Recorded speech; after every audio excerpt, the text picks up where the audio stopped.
Welcome back, everyone, to the season two premiere of Puzzled Minds podcast. It was great to have that week off, but I think we're ready to kind of kick things back into gear. Today's episode is brought to you by the letter R for religion. Shout out to Zarin from the Root of All Randomness podcast for bringing light to this topic. Definitely go check out their stuff. Great content over there. So this will be a kind of like a two-part series, much of like what we had with the OnlyFans episode last season. I'm sorry. So be on the lookout for that other episode in the upcoming Wednesday. I guess today we have Anthony. He's going to talk about his teen years in, is it a Juvenate? Is that what we say? Well, I guess, yeah. Well, I'm French Canadian, and here we call it Juvenate. Juvenate. So guessing Okay. in English would be the same thing. His teen years in the Juvenate with the intentions of spending his life in the church, and then he had a crisis and then kind of walked away, never to look back. So please give him a warm welcome. Hello. Thank Thank you for the Sesame Street introduction. Letter R. That was really nice. Thank you. Maybe we'll do that with the rest of the season, the Sesame Street intro. So the reason why we want to do this topic, we kind of wanted to get an insight on why people go from, religious to atheist. And then I guess next week it'll be the reverse of atheist to religious.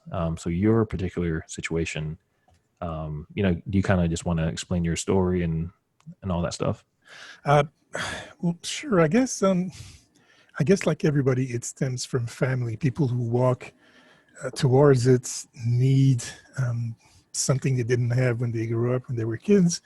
And to me, it was a bit of the opposite. I walked towards it because I had a family that was extremely conservative and religious, but we didn't have that warm feeling of acceptance, of familial feeling, if you want, in my family. Not that my parents were bad or anything. It's just they were extremely conservative. They were raised that way. It's not their fault. They were with the tools they had, like any parent does. But I guess for me, at a young age, going towards religion was a way for me to be accepted by them, because that was the one thing they responded to, religion.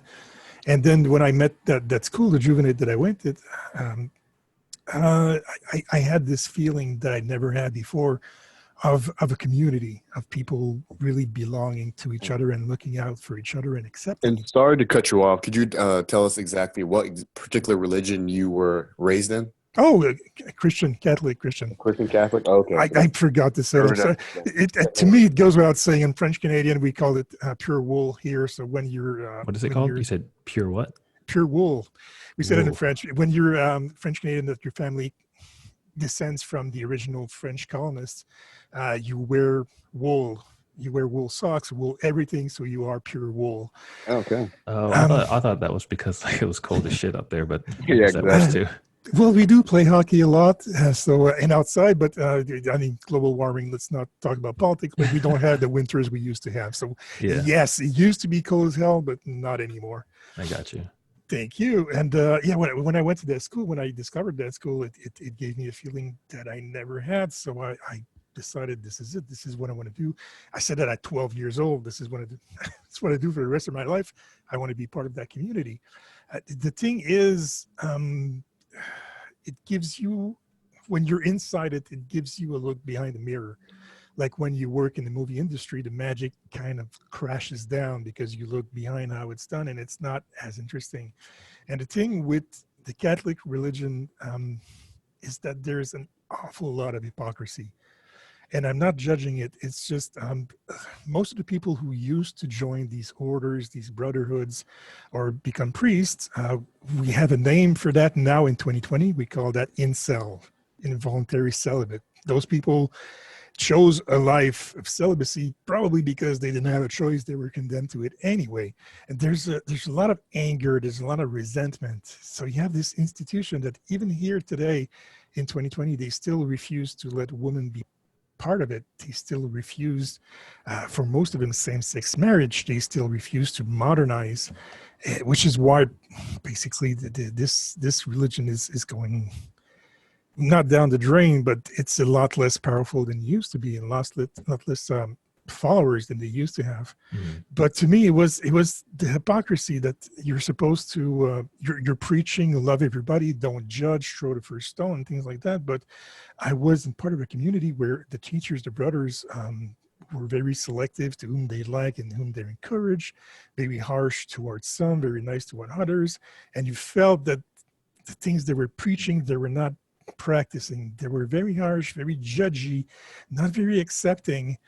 And it kind of gave me a second thought. That was the first crisis of faith that I had. I think I was around 15 uh, when the headmaster was this really, really, really nasty man who needed to control everybody. And I realized that a lot of the church's history is about control, is about telling people you need to fear God. You need to do, what God tells you to do, what we tell you to do, even though sometimes it contradicts everything else that God is supposed to be about. And you can see that throughout the Catholic religion's history. You can see that they always tell you you have to believe and you cannot put in doubt what we tell you. Otherwise, you're like that apostle that doubted that Jesus was coming back, and then he did, and you can't be like that. So you can't question what we tell you, and you have to do what we tell you. And that to me raised a lot of red flags because it's something that's throughout religion. And I thought, okay, I do believe in this God and this religion, but the institution that claims to speak for it goes completely against what they're saying. And that was my first red flag. The second one came when I was the year that I was supposed to pronounce my vows and to join the community as a whole for the rest of my life. There was a scandal of sexual nature. I don't want to get into it Mhm. because the one it happened to was one of my friends. But I know that it didn't happen. A lot of rumors about these things going on in the church, and I was there. He was my friend. I know it happened. And when it did happen and when it did come out, a lot of these scandals of the past started coming up and started Mhm. resurfacing, and it went back to as far as 50 years. Oh wow. And just to tell you how serious it was, there's still a trial pending, a class action about hundreds of people who are suing this community that has schools all around the province.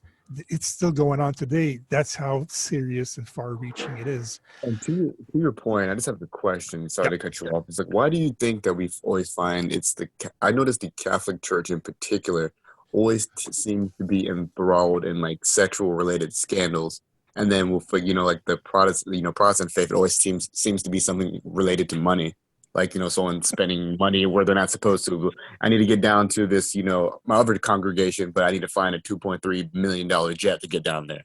That I, tends to be the Protestant side, but the Catholics tend to have all these sexual scandals in nature. yeah.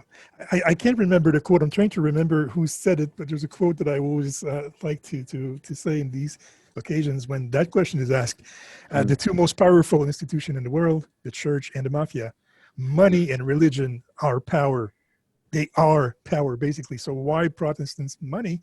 Why Catholics sexual activity? I think that in the terms of Catholic Church, like I said, a lot of people who join it for the wrong reason. mm. Joining because they feel bullied, because they feel like they are always cast away, they're always the black sheep, they need to belong to something, but there is an insecurity, there's a deep, deep need, a deep pain that they think they can resolve just by joining this community, but it only makes things worse. And forcing you in repressing all these feelings that you have inside, it just explodes. So these people, we talk about these Catholic churches scandals. They're mostly elderly members of the church who do them. So people who grew up at a time when anything of a sexual nature was being repressed. So of course, in the 1950s, being gay was the worst thing you could be.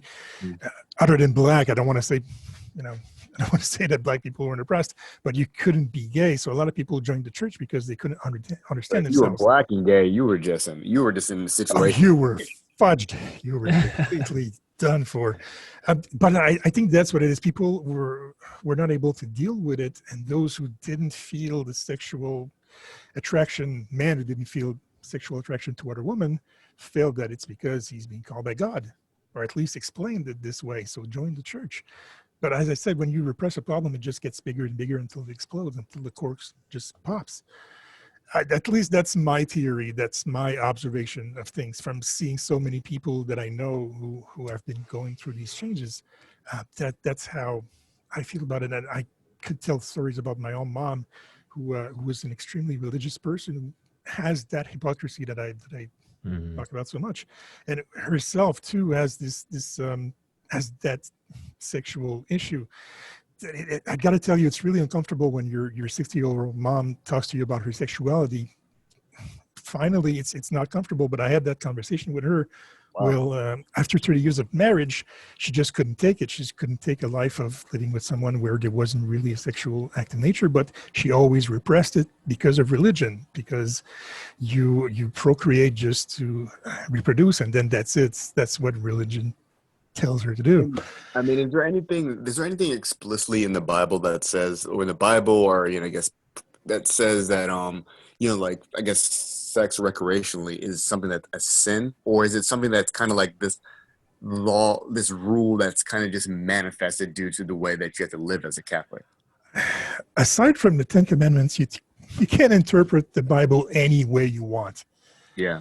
So there's nothing that explicitly says that you need to do it, but they're going to give you passages like, I don't know, Abraham, who was 150 years old and had an encounter with his maid, with someone who was helping them because his wife could not produce a child, and had an encounter with her. An encounter. So that's the male equivalent of saying an entanglement. Like 2020 is about entanglements. Back then, it's encounters. Exactly, in order to have a child, in order to have an heir. So it was okay then to have sex outside of wedlock to have a Mm. child. And there's a few examples like that in the Bible. They never said he cheated on his wife. They say he had an encounter Yeah. to reproduce. And I could probably look and tell you the messages, but people who did study the Bible will tell you that it is right. But you can interpret that any way you want. That's the thing about the Catholic Church. I mean, look at all these televangelists right now who are saying that the pandemic is due to gay sex, is due to people not voting for Donald Trump, and they'll be able to give you a Bible verse that explains that exactly. Mhm. But they're So twisting it to they're. It's almost like they're twisting to fit the narrative they want to put out there, because exactly. that's what it seems to be. So The one mistake that I did, I have to tell you, the one big mistake that I did is that when I left this life of church, I decided to study history. I did a BA in history, which makes things even worse because I studied how the Bible, as we know it today, came to be, which, in a nutshell, it was written by monks, by unsatisfied men who craved power during the Middle Ages. So there's a good chance that everything that you read in the Bible today is not exactly true, or not at all. Mhm. So of course it does come from certain aspects of reality. It probably was someone named Jesus lived. I don't want people to turn off your show and say, hey, he's a heretic. It maybe did happen, I don't know, but I'm saying the way that we read the Bible now was written by people who were coming into their power, because the Middle Ages is synonymous with church power, with Catholic religious power. They're the ones who basically colonized the entire world, and try to convert everybody to Catholicism, which is why so many countries does have the Catholic Church as their main. Like even in Japan, you have Catholics in China and in South America. So the Bible, as you know it, came, as I said, from people who were just looking for power, and this is why you have so many references, quote unquote, against women, against having women involved, and saying that women should keep in their place and should be undermanned. It's because it was written by men who were trying to assert their power. At least that's how I interpret my research of it when I study history. But that was my last turn against, if you will, religion. But my problem at that point was not. It was not against God or against a religion. It was against the institution, against the people that claimed to represent it, that I thought they were all hypocrites. And I thought I should follow these teachings my own way, because a lot of it makes perfect sense. Love your neighbor, don't cheat on your wife, don't kill people unless you're the government and they're judged. But so Mhm. it's common sense. It's basic decency. It's what the French call the social contract. You have to respect others if you want society to function. If you want people to treat you a certain way, you have to do the same thing. So that to me was just common sense. The religion was trying to teach you terms of decency, so I thought I should follow it. And my personal big problem came when I was in college, my older sister died in a car crash. She was about to turn 19. Sorry to hear that. Thank you. Well, that was years ago. Thank you Yeah. so much, though. And she would have turned 19 5 days later, and everybody was saying it's God's will, it's God's plan. God works in mysterious ways. The thing is, my sister and I, we weren't always very, very close, but we were, at the end, we were close friends. And she has lived more in her barely 2 decades than most people will in 70 years. Mm-hmm. She lived more intensely, and she was a spitfire. She was a social warrior. Everybody loved her, even though she had an incredible temper, but she was going to change the world. The world is a much, much, much, much worse place without her in it. So I mean, when people tell you God works in mysterious ways, it's again a mean of control, a mean of saying, shut up and don't think about it. Just follow what people tell you to do. Don't think about things you don't understand. And that, to me, that doesn't work. Mm-hmm. You can't do that to people. You can't create a whole species and force them and bring fire down on them and punish them. But then when something bad happens to them, say, yeah, don't think about it. It's my plan. I'm not going to tell you why. And it put in question my belief in God and in anything after life. So as I said, I study history. And to me, well, history has history, at least where I studied it, has the most precise method of research. Our course to learn a method of research in history was attended by people from journalism, from people from the law department. It is very thorough. When you do your course in that department, you know how to do research, you know how to leaf out fake news, as everybody says today, and you know how to get to not necessarily the truth, but to understand where every piece of information you have comes from and why. So to me, that nature of God came into question as itself. Why don't you go with what you can see instead? Just go with things that are right in front of you, instead of putting your hands into this entity that basically may not exist. It's given power to people who should not be in power. That was my last crisis of faith against God, not just the institution, but against God. So it's not that I refuse God in my life. It's not that I deny his existence, but I prefer living as a human being in a physical world that I can see, and trying to change this world myself. And if it happens, there's no greater reason I should mourn. You have the right to be sad. You have the right to be angry. You have the right to curse the universe for it to happen. There is no good reason for it. It's just the world is a shitty place. Wear a helmet and deal with it, and then move forward and try to make it a better place yourself. So I realized that we all have that power that we give away to somebody else. We all have it inside ourselves. So we have to use it, and you have to deal with things in a human way. Does that make sense to you? Yeah, no, 100%.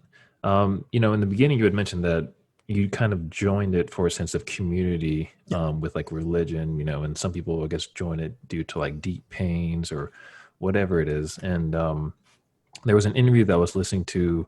It was particularly with Scientology, and how the girl from The King of Queens, her name is like Leah Remini. Yeah, Leah. Yeah, she's been one of the biggest, most outspoken people against Scientology within the last couple of years. I heard about her. And just essentially as she got deeper and deeper into the religion, she kind of realized that there are some things that she didn't necessarily agree with. Stuff that she thought was real isn't really, you kind of just like, you kind of just take orders and just don't think about it, just do what they say. And, she didn't really accept that, kind of in the same situation that you were in, like a lot of hypocrisy, the preaching of loving, but then kind of being selective of who you do love and all that, and that type of stuff. And so it's really like, I really do kind of, how do I say this?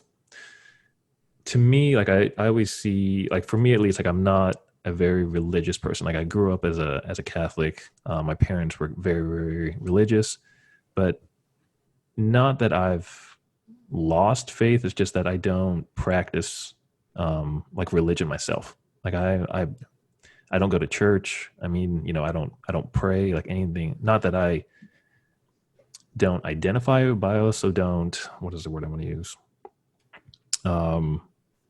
Like right now, I guess in my point in life, I don't really align with those type of values. And maybe when I have kids, maybe they will realign. I'm not sure, but it's just something that I always thought about. Like when I was in church, I would be, I guess, trying to listen to the sermon or whatever it was, but in the back of my mind, I was actually trying to.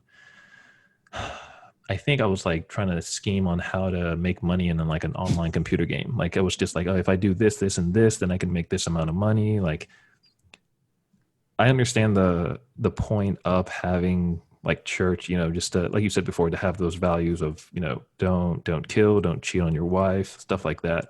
And I think it's like for some people it's beneficial, but some people don't. Um, I guess when they do further research, as in your case, you realize that there are some things that are misconstrued, I guess, if that makes sense.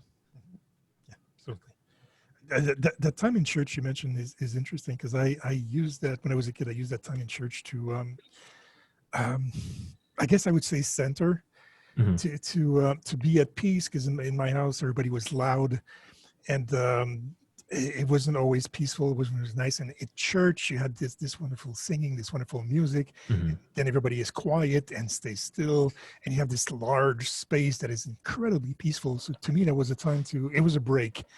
Once a week, you took a break for about 90 minutes. That everything was peaceful. Nobody was talking to me. Nobody was bothering me. It was just so nice. So it was my one break out of the week that I liked from that time. And I guess that feeling really. I don't encompass the rest of my life. I wanted to feel that way every single day and not just once a week. I am curious to know, though, if somebody asks you what your religion is, will you automatically say, yes, I'm Catholic? Or will you go with the motion of, well, I don't. That's actually a really good question because I don't really talk about religion in general with even with people that I know, um, like really well. I think I'll preface it with that I was raised as Catholic, but if they ask me, "Are you religious?" I think I would say no. I don't know okay, what classification I guess that would be.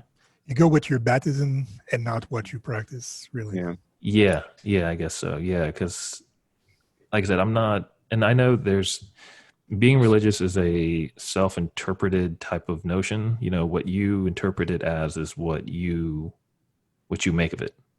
And so for me at least, like I don't think I am the quote standard Catholic in the sense of going to church, praying and stuff like that. But I think just from a normal human being aspect of doing right in the community of, not cheating, not, Mhm. you Like know, murder and rape and like the yeah, stuff basic, like like, that. Yeah. yeah, So basic fundamentals of being a decent human being. yeah. Yeah, that's an interesting question that you asked, Anthony. For me in particular, I was raised in a split denominational household. So my mother was Catholic, my father was Protestant. So Okay. growing up with that, I always interpreted Catholicism as the easier of the two denominations to understand. So in me now, I consider myself Christian, but I actually don't like denominations because denominations to me is just a concept of saying like you have the overarching religion, like we have this guy and guy in the sky that's responsible for everything. Here are a set of rules. Don't violate them. And then now as human beings we've essentially broken that down into categories and it's up to an individual interpretation. So I think denominations are almost an arrogant standpoint to say, well, my interpretation of thinking about it is the right way. And then you have that broken into like 1,000 different groups. So right around the time I graduated from college, that's when I started coming more into this mindset where I don't believe in the concept of denominations. I think that ultimately it's kind of hard. I don't trust human word. I don't trust human beings' interpretation of anything. Also, at the same time, that's when I wouldn't call it as a crisis of faith, I guess, because me per se, I would say I'm not practicing because I haven't been to church in I want to say like a year or two. But I know that my belief in a higher power is my way of understanding why all this exists, why we're spinning in the galaxy right now at millions, thousands of miles an hour next to a giant fireball that somehow is controlling whether we live or die on this spinning. Like all these things that don't make sense other than some being beyond my comprehension exists is the reason why, for me in particular, I've come to realize that I have to I have to believe. And but it's one of those things where I think as I've gotten older and older, every now and then nothing is ever solidified from it. Nothing's ever solidified in the sense of like I don't think that what this God could be to me doesn't have to be something that comes in human form. It could very well be some sentient cosmic cloud, that created everything. I've never agreed with the idea that it has to be something human. I think that's the most arrogant thing about human beings. It's like, of course, God would look like us of long hair and beautiful skin and ripped abs, and he would say, "You live and you die." Like, of course, human beings have to somehow make this omnipotent being in their image. But for me, I just believe that there are things that are just beyond my comprehension, and I don't know. It's one of those things where I don't know. Talk to me in 10 years. I could be giving you a different answer. I could be in the middle of like some, Scientology thing and be like, you know what? Yeah, man, this Game Boy is my new God. But I think a lot of times, I think people have to understand, like you said, you made a good point in the beginning that what is your reason to coming to religion? And I think that kind of shapes everything else and how you interpret it. And for me, it's just to make sense of things that are beyond my comprehension. This it's a need. It's a powerful need that we have to. You said it yourself. You have to put a label on everything. That's Yeah. how we are. We need to explain and put a label, categorize everything. Otherwise, it's too scary. Like again, I'm going to take this pandemic example here. That as a human being, it attacks our survival instincts. We need an enemy. We need somebody to punish, somebody to fight. But it's a virus. You can't blame it. You can't fight it. You can't explain it, and you can't really protect yourself against it. So a lot of people don't respond to that well. It goes to their primal instinct of having to find anything else to blame for it. So they're going to go, well, it's the maskers. People want to control you by making you wear masks. It's the Chinese who invented a virus to kill us all. It's the government who are trying to control you. So that's why we have so many conspiracy theorists during this pandemic, because there is no explanation to what happens. You just have to accept that it is happening. Period. Deal with it. There is no vaccine against it. There is no way to cure it. There is no way to really protect yourself against it except do what you're told. Stay in a distance and wear a mask. But people can't accept that. We need somebody to punch in the face because of it. We need an enemy that we can control, that we can fight. And I think that's the same thing with religion. We can't accept that it just is, that this incredibly gigantic universe just is. So we live in a really binary world that we're just trying to understand maybe is not binary. We need to have a man and a woman, a male and female. So we need God to be a man, and now you have a lot of women who are saying God is a woman. Why does it have to be one or the other? Well, like you said, isn't it just maybe many things, hundreds of thousands of things that together are what we call God? I think we are hundreds of thousands of years away from really understanding how everything works. But it's too big for us, it's too long for us. So we went with the simple explanation of something that we can see, that we can name, that we can put a label in, that we can punch in the face if we need. One man, this bearded guy that we call God. So when you left at 17, did you still have any contact with anyone at that Juvenate, or are you kind of like exiled from there? Like no one can talk to you. Like how does that Well, it was a boarding school. Okay. It was a really old style boarding school where we would stay for a whole month without coming home. Uh-huh. We would go home 5 days at the end of the month and then go back. So everybody who was there was from different part of the province. And I don't know if you've ever seen Quebec on a map, but it's freaking wide. It's Mhm. really, really big. So we had people from all over in it. And this was in the 1980s. So yeah, the kids, that was 120 years ago. So it's there was no internet, and there was no cell phone, there was no Mhm. email, there was no texting, there was just snail mail. So it was hard to keep in touch with someone who lives 250 miles away. So I didn't stay in touch with most of them. Two or three, I think we stayed in touch. Two or three that came to college when we stayed in touch during the time that we went to college. But otherwise, no. No, I haven't been in touch with any of them. It wasn't an exile. It's just I didn't try because it's a part of my life that I walked away from. So I didn't shut it out. I wasn't shut out from them. It's just move on to something else, and you lose interest into it, and you Yeah. interest into something different. But it is weird though that you guys did this ad to talk about this, because last week my whole headmaster from when I was 14 at the school sent me a package of spin tops that we had a wood shop over there, and we used to make spin tops that we do competition with in the schoolyard. And the school is about to close. They're going to close in a couple of years. So they're contacting all the old students and sending a memento, a reminder of their time Oh, spent wow. there. So he sent me a box of spin tops, really big wooden spin tops, and they're freaking beautiful. They're handmade, and all these feelings came crashing back to me. And then you guys showed up, and to talk about this, about all this stuff. And I don't know. I I believe in guess you could say coincidences, not signs. that's God's plan, right? I guess you could Well, say. if there is such a thing as a sign, then this is it. It means I need to confront my past once and for all, and then I can move forward. Yeah. So that's actually a really good thing. So when you had mentioned that you received that package, like what, when you say that you want to confront it, how are you going to go about that? Um, well, I'm a parent, so I need to in a way transmit something to my kids with legacy, Mhm.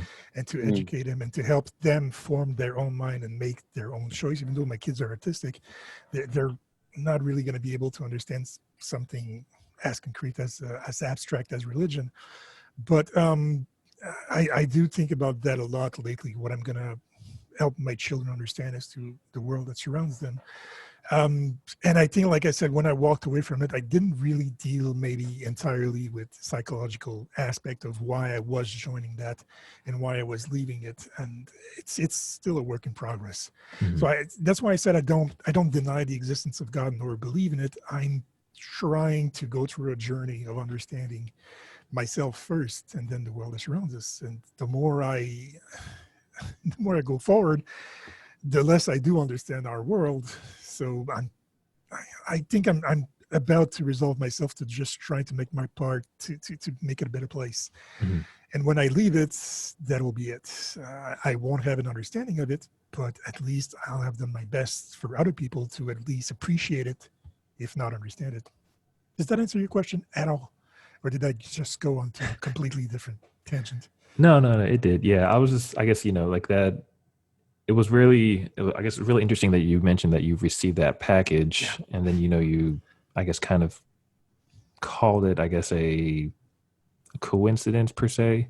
Um, Well, I have a superpower. I have to tell you that it's a crappy kind of superpower that you can't fight crime with. It's like Invisible Boy in Mystery Man. He can only turn invisible if no one's looking at him. So yeah. it's really not a good superpower. So my thing, and this is not a joke. I wish I could prove it to you, but it doesn't work that way. But every time I have a song stuck in my head, and I mean stuck tied in there on repeat, if I turn any device that plays music, either the TV, AM/FM radio, my computer, anything that plays music, and don't select it, just open it up. Within minutes, if not already, the song will be playing.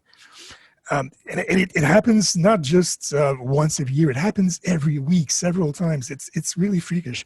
Yesterday, I shut down my blog. I am shutting down my blog, and yesterday I started to revive my old, I said, sorry, blog, my podcast and shutting down. I started to revive my old blog, which is pop culture, just writing about movie, TV shows, and music. And I was rehashing an old article I did about a Terminator, and I was writing in thinking, should I really do this? Should I really go with old stuff or just go with new? And while I was doing this, um, my daughter, for some reason, likes to watch Top Gear, all reruns of Top Gear. So I've loaded them up on her Roku TV, and she watches Top Gear. And they were doing a lap of their test track to the music of the Terminator. I kid you not. Oh, wow. So I thought, okay, well, if there is such a thing as a sign, just do the article. This sort of thing happens to me all the time. So I don't see it as a sign. I see it as a really, really, really weird coincidence, which I call my superpower. So that thing about the spin top when it happened, I just chalk it up to my superpower, just working in different ways. Mhm. That's I it. got you. I'm not going to fight crime with it, though. I promise. Um, well, yeah, we want to thank you for coming on and sharing your story, because we, whenever this topic came up, we didn't really know exactly how to go about it. And so, we kind of thought that maybe this is the way to just get people who go from or from religious to atheist and vice versa. So thank you for coming on to share your story. Yeah. I can guarantee though that you're going to have a lot of comments because religion is, well, everything offends everybody nowadays. Yeah. But religion and politics are the worst thing. I mean, when you have a family dinner, there are the two things you do not talk about. Yeah. And you're going to have a lot of comments about everything that I said. And all I can say is, this is my life. Yeah, Judge me when you've walked into my shoes, and you have not yet. Well, yeah, I think that's the reason why we wanted to do not a topic on what religion was, but someone's experience. And then that way I don't think that you can maybe comment about it, but I don't think that you can necessarily judge someone because that's your personal experience, So, anyway, so, before we had started recording, you had mentioned that you were wrapping up a podcast and, Yes. After 3 years. So I guess congratulations on that, for going for that long. Thank you. So what's the name of the podcast and where can they find you and all that good stuff? It's a music podcast. It's called After Midnight because for the last 16 years, because of my children who are autistic, I work nights so I can take care of them during the day.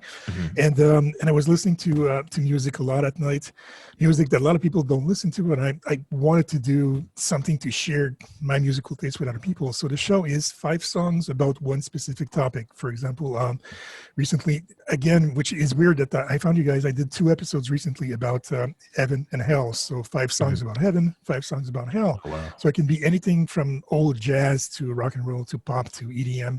And once in a while, I get a guest who comes in and will submit 5 songs that they like, which is interesting to me because I discovered things that I never thought even existed. And even though I'm wrapping it up, I made an conscious effort to make it evergreen so that if you listen to the second episode I did 3 years ago, it's still going to feel fresh to you because I don't really do time references. I don't talk about dates. I don't talk about political events. So if you listen to it, you just listen to my musical tastes, which is why. So you can listen to my show again in 10 years and it's still hopefully going to be interesting to you. So it's podcast after midnight.wordpress.com. I'm going to leave the WordPress page off for a long time. Okay. Because I have my blog now, which is canuckcritic.wordpress.com, which will be just a continuation of trying to keep my sanity during all of this. Because aren't we all, man? You're not alone in that one. Thank you so much. Yeah, I'll link all those in the bio whenever we drop this. Thank you. And again, thank you for coming on. If you like this podcast, smash that like button, that follow button, wherever the fuck you listen to us. Follow us on our social media. Instagram is Puzzled Minds Podcast. Twitter is Puzzled Minds Pod. And we're still waiting for that one email submission. We still have not gotten one yet of any topic you think that we should talk about. So shoot us an email at puzzledmindspodcast@gmail.com. And last but not least, thank you again, as always, to the @official block of the week on Instagram for the weekly episode cover art. Other than that, everyone stay puzzled.